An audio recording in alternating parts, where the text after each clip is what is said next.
नाशिकच्या टीसीएस प्रकरणातील मुख्य आरोपी निदा खानला छत्रपती संभाजीनगरमधून अटक। एसआयटीनं निदा खानचा ताबा घेतला। निदा खानकडून मोबाईलसह काही तांत्रिक पुरावे जप्त।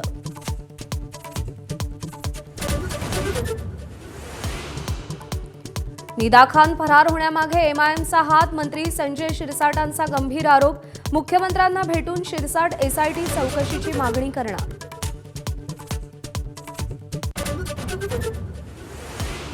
पायधुनीमधल्या त्या चौघांचा मृत्यू उंदीर मारण्याच्या औषधानं कलिंगड आणि व्हिसेरामध्ये झिंक फॉस्फाईड आढळलं।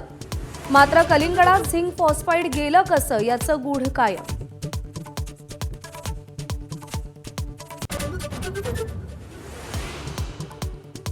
पुण्यात प्रेम प्रकरणातून तरुणीवर प्राणघातक हल्ला। तरुणीचं लग्न ठरल्याच्या रागातून घरात शिरून तिच्या गळ्यावर चाकूनं वार, आरोपी अटकेत।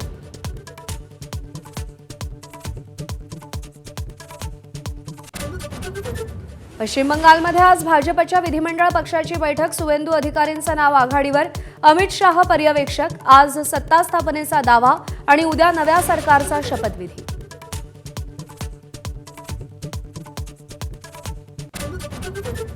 तमिळनाडूत थलपती विजयच्या सत्ता स्थापनेचा सस्पेन्स कायम। काँग्रेसनंतर इंडिया आघाडीतले माकप, भाकप आणि व्हीसीकेही पाठिंब्याच्या विचारात। आज तिन्ही पक्षांच्या स्वतंत्रपणे बैठका।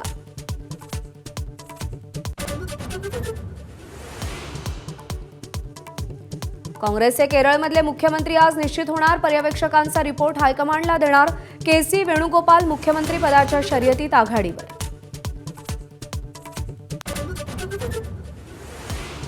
राज्य शिक्षण मंडळाच्या 10वीच्या परीक्षेचा निकाल आज जाहीर होणार। दुपारी 1 वाजल्यापासून निकाल ऑनलाईन उपलब्ध होणार।